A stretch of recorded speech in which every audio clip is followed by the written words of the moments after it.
Hi, Finance 3320 students. This is your Professor David Cordell, and I'm about to go through the exam questions for Exam 3. These are the problems. There are too many multiple choice questions to go through. There were 200 of them in the total of the pools. So I can't really do that, but I'll go through the problems. And I'll try to explain, well, give you some information about how people performed on them also. So this is the first one, and that's not nearly big enough, I think.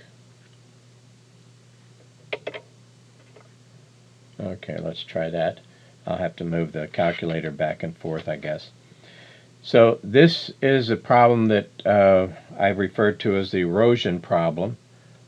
And the idea here is that when you offer this new product at a new price, if it eats into your sales in another product, then we consider that to be erosion, and we want to calculate what's the appropriate amount of sales to use. For all of these problems, there are 4 different versions. I'm just going to show one version. You may have had this one, you may not have. This may be hard to read in dark green like this, but this says 80 and this says 50.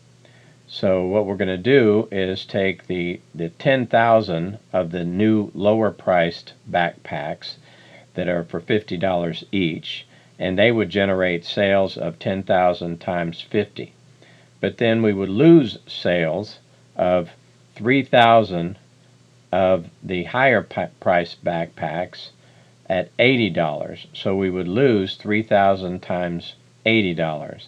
So we've got 500,000 that will increase and 240,000 that will decrease, and that gives you a total of 260,000.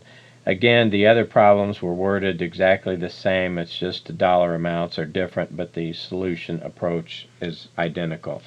That problem had 81% approximately.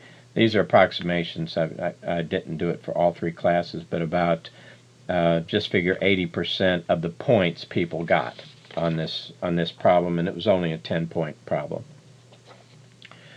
The next one is degree of operating leverage problem, and this one the average number of points was 50, which means about half the people got it right and half the people didn't.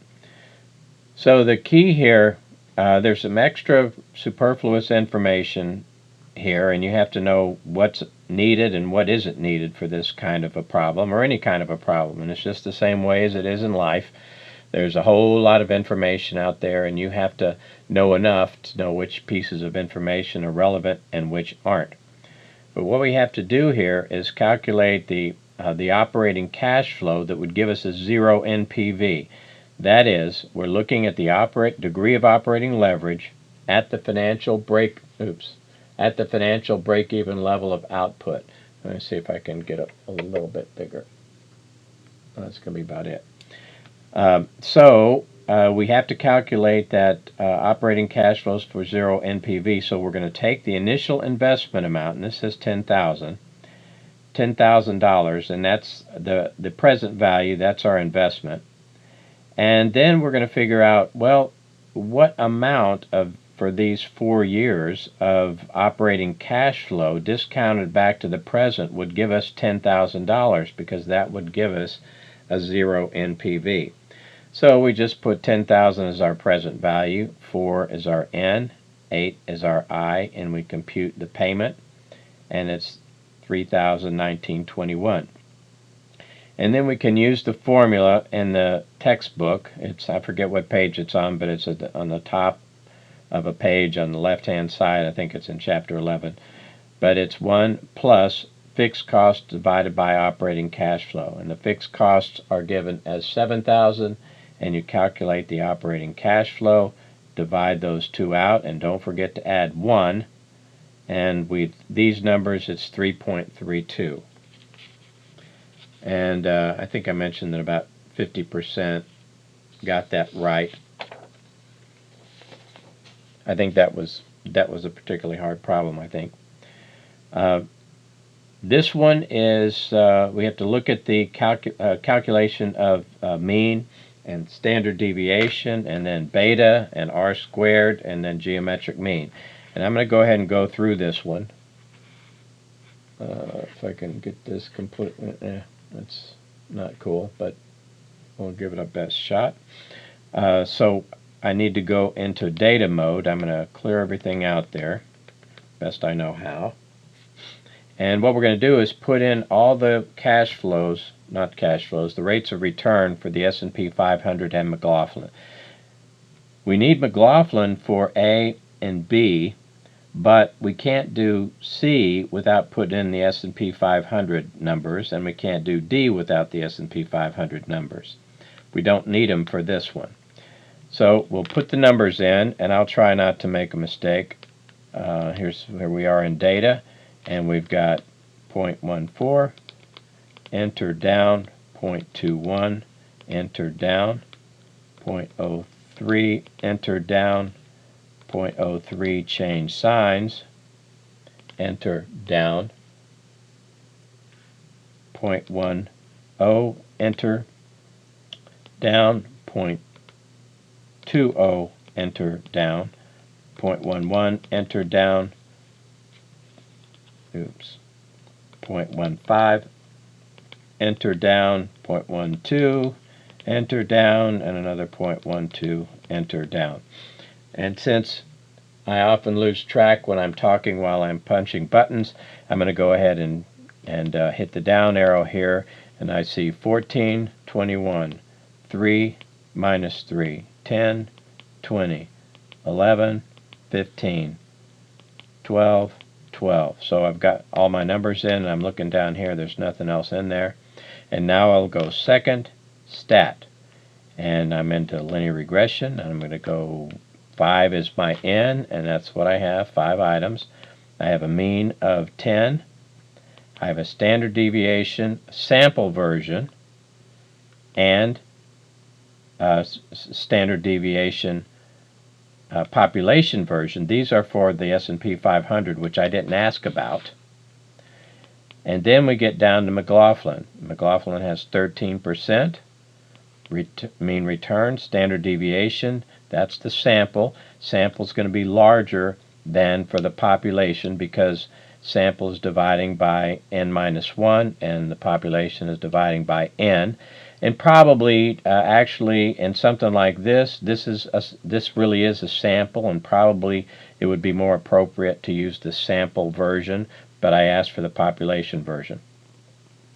Going down one more, we get that the population version is 0.0865, and go down one more, and it gives us an alpha, and one more, and it gives us a beta, and the beta is 2.06. or 2.0571 I also took. This one might have caused a little grief because this has the R, that's the correlation. If you want R squared, you have to square it. So you hit that button, and that gives you 0.7921. All I did was take that R value and square it, and I get 0.7921. Then we have the geometric mean, and the geometric mean we don't need to do that in this context. So we're going to take 1 plus each of these returns, and the one that causes most grief is 1 plus minus 0.03. That's the one that people make the mistake on. I'll just plug in the numbers. 1.21 times 0.97 times 0.2 times, I screwed up already there. I'm going to change, I forgot to put in my 1, so I'm going to start over. Second clear entry, my bad. 1.21 times 1 point, times 0.97. 1 plus minus 0.03 is 0.97 times 1.2 times 1.15 times 1.12 equals, And now I'm going to take the fifth root of that. I'm going to take it to the 1 over 5 power. 1 over 5 is 0.20, so I'm going to take it to the 0.20 power. So I hit the y to the x key, y to the x, 0.2 equals, and then I need to subtract 1 minus 1, and that gives me my decimal version, which we can see is 12.65 if it's rounded to 4 decimal places. So 12.65. This is a 50-point question.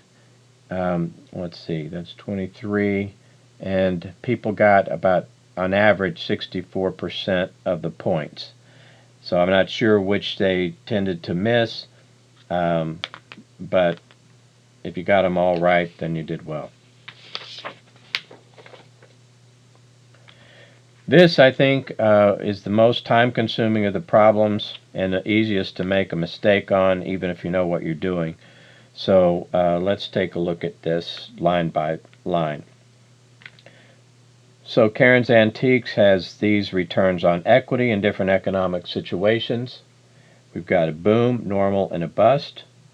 We've got probabilities of 10, 60, and 30, and of course they have to add up to equal 100%. And we have return on equity of 20, 10, and 0.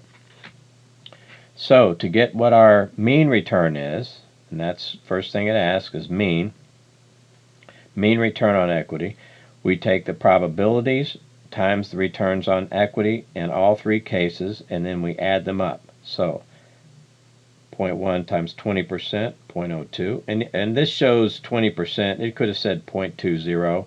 This could have said 10%. But 0.10 times 0.20, 0.02, 0.6 times 0.1, 0.06, 0.3 times 0 is 0. Add them up, and our expected return is 0.08. And now we need to get the differences. Remember, 0.08 is our answer for the mean. Now we need to get our differences. That's our deviations from the mean. Deviations from the mean. So we've got 20%, or 0.20, minus 0.08 is 0.12. 10% minus 0.10, 0.02. 0 minus 0.08 is minus 0.08. And then we're going to square those differences. So those are the squared deviations. So remember, this is that the standard deviation is equal to the sum of the probabilities I, from I equals 1 to n, the sum of the probabilities I times the return in period I minus the mean return squared. And then that's going to give us the variance, and then we're going to divide it. Well, actually, we don't have to divide it. That's wrong. If we take the square root of that, we have the standard deviation. So forget about this. You only divide it if you are doing the ex post version, and you need to divide by n or n minus 1. This probability is what takes care of that. So sorry for the confusion there. Anyway, so what we have here is r minus expected r. So our expected r is 8. So 20 minus 8 is 12. 10 minus 8 is 2. 0 minus 8 is minus 8. Then we square them, as this says to do. So we've got 12 squared is 0.0144, 2 squared 0.0004, and minus 0.08 squared is 0.0064. And notice that negative numbers squared become positive numbers, of course. Then we multiply these guys by these probabilities. So 0.1 times 0.0144 is 0.00144, and so forth. And then we add them up, and that gives us our variance. And then we take the square root of it, and that gives us our standard deviation, in this case 0.06. And for that one, actually that did better than what I would have expected. There are 20 points here, and people got on average 57 of the points. And I suspect that almost everybody got the mean, and most people probably didn't get the variance or standard deviation, but the mean was fairly straightforward.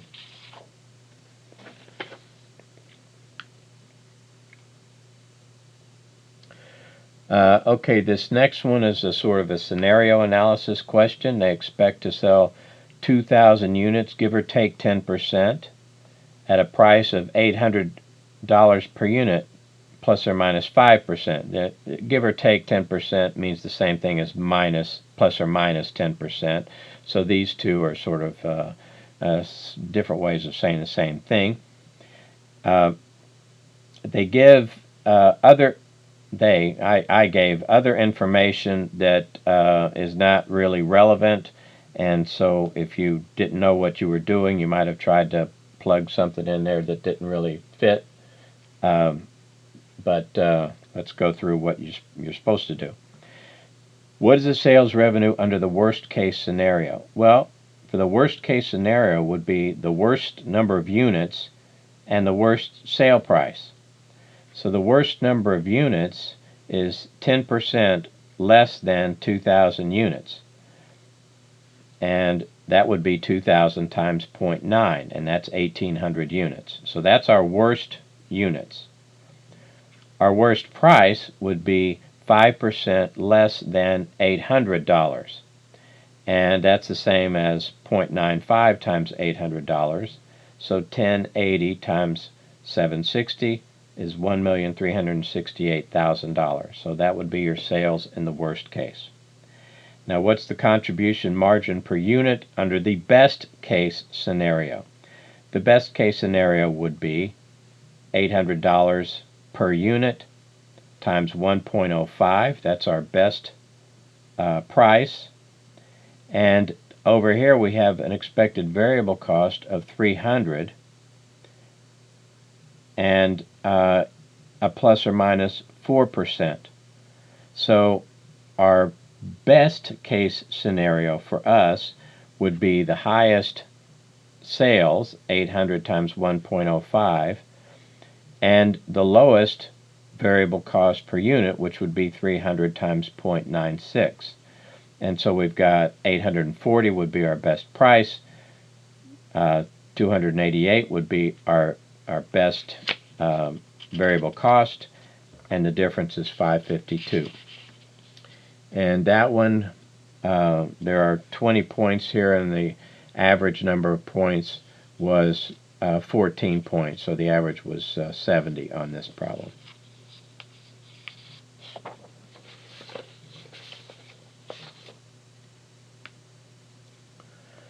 This is a cash break-even problem.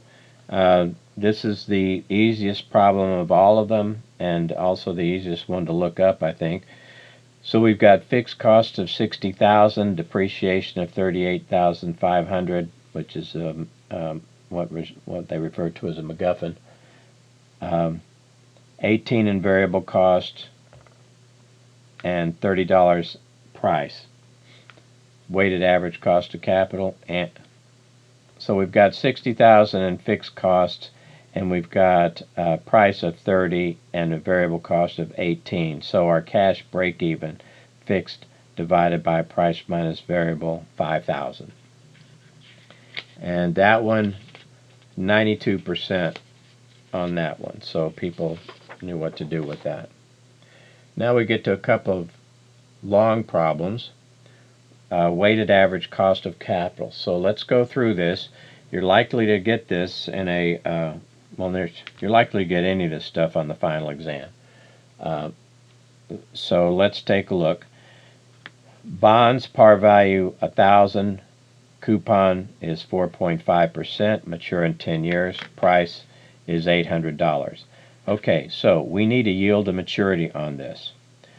So what we need to do is figure out if the price is 800, so that'd be 800, change signs is our present value, and if the par value is 1,000, that's going to be our future value, and 10 is going to be our maturity, and 45 is going to be our coupon because it's our coupon payment because it's 4.5% of $1,000. So 45 is going to be our payment. And now we're going to compute our yield maturity, and it's 7.40%. Now the corporate tax rate is given in this version of the problem as 20%.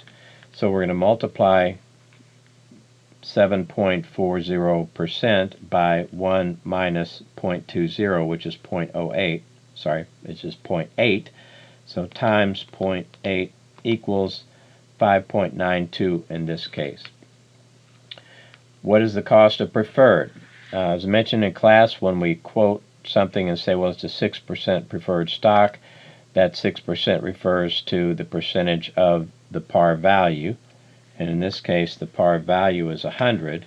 So we should infer then that at 6% of 100, or I'll look up here, 6% of 100, that's $6 of a preferred dividend, and we'll divide that by the share price, which is 60. So we've got 6 divided by 60, and that equals 10%, and that's the end of that. Okay, as we go up to the cost of equity using two different versions of cost of equity. So here's the capital asset pricing model security market line version, and that says that that the required return on equity is the risk-free plus the beta times the expected return of the market minus the risk-free. So this is the market risk premium, ERM minus RF. This is the beta, this is RF, and we just plug in these numbers and we get 0.1120 in this version. What about the Gordon growth model? I'll go ahead and write these down. So this is saying that it's equal to RF plus the beta for the stock. I'm just going to put S here, beta for the stock, times the return to the market minus RF. So that's what we have here. And in this one, we've got, there's not enough room to write this very well, so I'm going to say D1 over P0 plus G. That's according to the Gordon growth model. Well, we don't have D1. What we do have is D0 because it said the most recent dividend was $2. So $2 divided by $2 times 1 plus the growth rate, and the growth rate is 6%. So $2 times 1.06 would give us $2.12. And we're going to divide $2.12 by the price. So here's $2.12 here, and our price is 50. And then we're going to add the growth rate, 6%. And when we do that, we get 10.24%. And now, finally, we're calculating...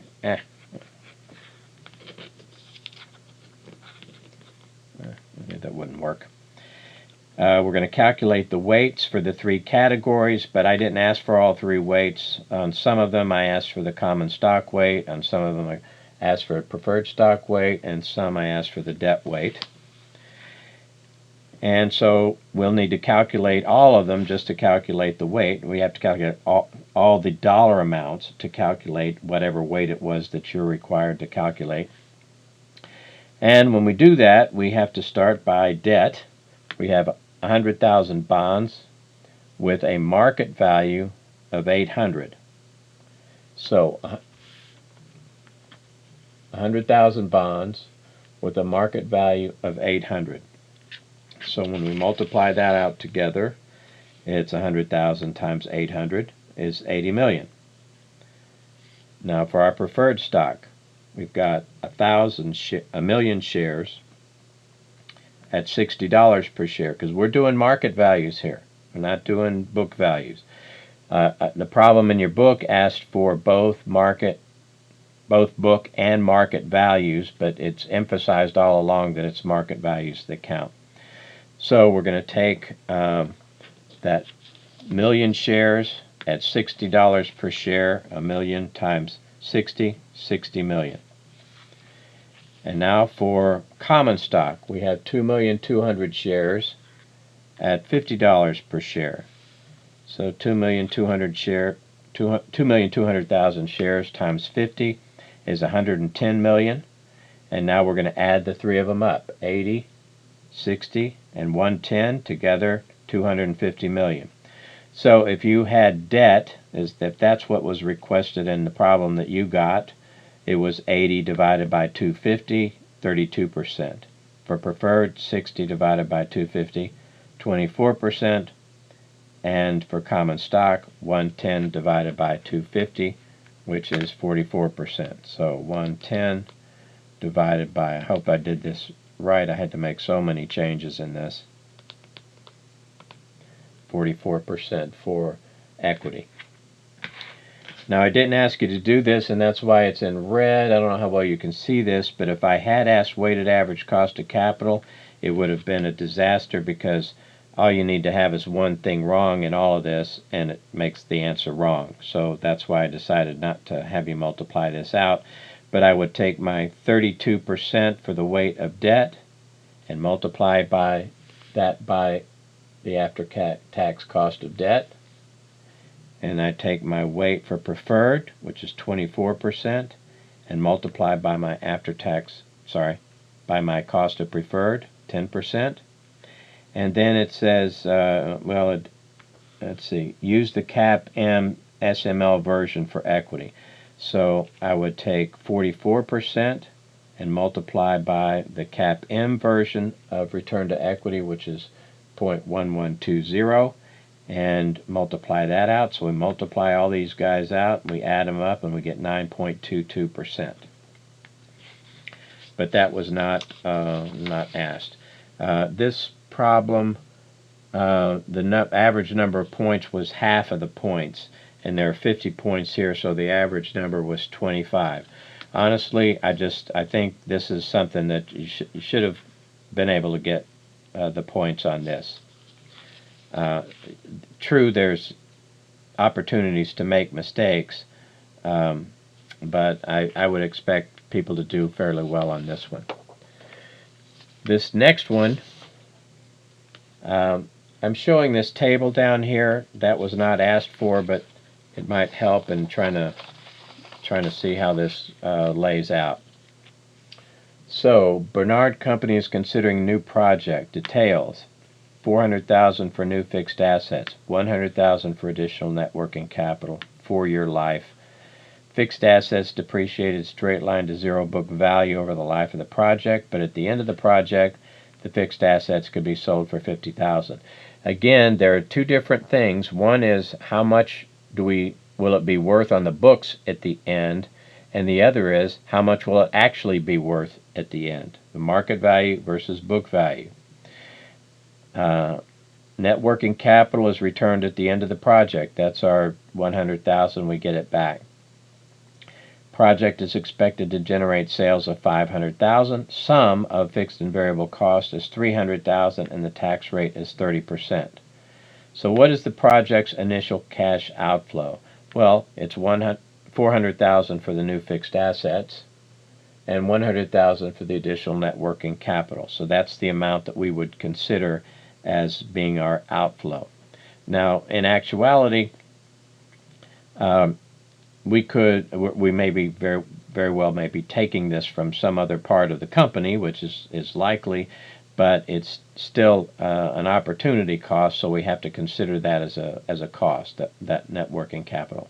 So our outflows are the sum of these two guys, so $400,000 and $100,000, $500,000. What's the EBIT in year 4? Well, let's look at EBIT for all 4 years. It's actually the same amount. So we have here, we have sales of $500,000, which was given in the project up here, and we've got fixed plus variable costs of $300,000, and we've got 4 years depreciation of 4-year life on $400,000 straight line depreciation. So 400,000 divided by 4 is $100,000 in depreciation every year. So less depreciation is 100,000. So 500 minus 300 minus 100 gives us 100,000 of EBIT. Our tax rate is given as 30%. So the tax on $100,000 would be $30,000, which give us net income of $70,000 on the project. Now note, if this were net income for the whole company, we would be looking at interest. We would have subtracted interest before we calculated tax, but that's not how we do it on a project. So 100,000 minus 30,000 is 70,000, and that's well, I'm going beyond the problem. The question said, what's the EBIT? And the answer is 100,000, and it's the same in every year. And then what's operating cash flow? And the operating cash flow is the same in every year too. So I'll go back to where I was when I jumped ahead of myself.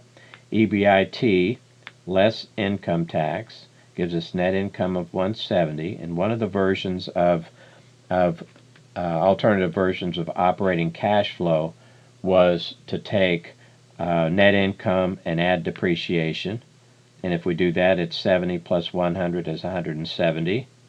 Or we could have said EBIT minus tax plus depreciation. So 100 minus 30 plus 100 gives us 170. And it's 170 each year. It was asked for year 4, but that was only because I wanted you to be able to stay in one column and not have to go through all the others. What is the amount of after-tax cash flow from the sale of the fixed asset? Well, at the end of 4 years, it will have a book value of 0 because you've depreciated it out, 100,000 per year for 4 years. You started with 400,000 value, so it's going to be worth zip at the end, and you're going to sell it for 50,000. So that is a quote profit unquote, which is really recapture of depreciation. That is to say, from the IRS's standpoint, you depreciated 200,000 out, and really there was only 150,000 worth of depreciation, of real depreciation, from a value of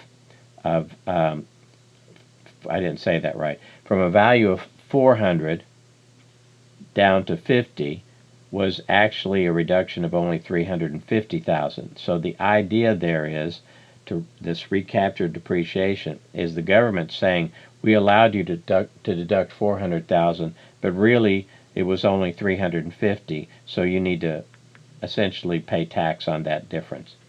And so we can sell it for 50, and the amount of tax is going to be the tax rate times the 50,000 because it's worth 0 on the books and we're getting 50,000. If we sold it in a prior year, then we would have used the book value as of that point in time, and it's a bit more complicated a calculation. But we won't do that. I don't think they'd do that on the final exam either. So 50,000 is the amount of cash flow at the end, and we have to pay tax of 30%, so we get to keep 50,000 times 0.7, which is 35,000. And so our capital spending is minus 400, and we would get 35,000 of that back in year 4 as an inflow. What's the total cash flow in year 4? Well, we've got our operating cash flow is 170,000, and we get our 35,000 back here from Part D, and we get our 100,000 back because it says the project requires 100,000 of additional net working capital, and we'll get it back at the end of the project. So we've got 35,000, 100,000, and 170,000. So our total cash flow in year 4 is 305,000. So that's what the whole exam looked like, or at least the problems on the exam. And I think you'd be wise to be prepared for anything like that. I did mention to you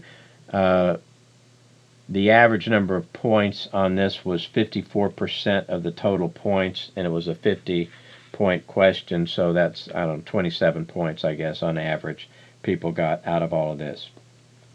I really think that this is very important, and I really think you should be able to get all of these. Now, I understand that there could be a time concern, and I hear you on that, but I mean, this is easy. Oops, can't see it. This is easy. This should be easy. If you know what the definition of operating cash flow is, this should be easy. This should be easy. I just think you should be able to get these points. And if you're a little bit confused on it, you need to work on this, because you'd be expected to know how to do this in the real world. Okay, that's it. I've sent the email already that says what the problem is on the exam 3 scores. I can't tell you how upset I am about this. That doesn't make you feel any better, but I think the deal that I'm offering is a good deal. So I don't think it hurts anybody. And if they come up with the scores, and I just think they've got to be in there someplace. I can't imagine that they would have really disappeared. Then we'll use the real scores. If not, we'll use the deal that I mentioned. Don't forget, I need to get those your request for problems for me to go over whatever time I said in the email, which I think was Thursday at noon. And that's Central Time. If you're in Malaysia or someplace, you got to get it in by that time, because I can't keep updating all the time. I need to get all the questions that people want by noon on Thursday, and then I'll bust it to try to get that out by Thursday evening, so you'll have it all day long on Friday, so that if you were one who scheduled the exam on Saturday, you will have had that to look over. I hope this helps. I hope you do well on the exam. I really do. I have to tell you, my classes have beaten the average every year, and I expect this group to do just as well. So study hard, do as well as you can, and I'll see you on the other side.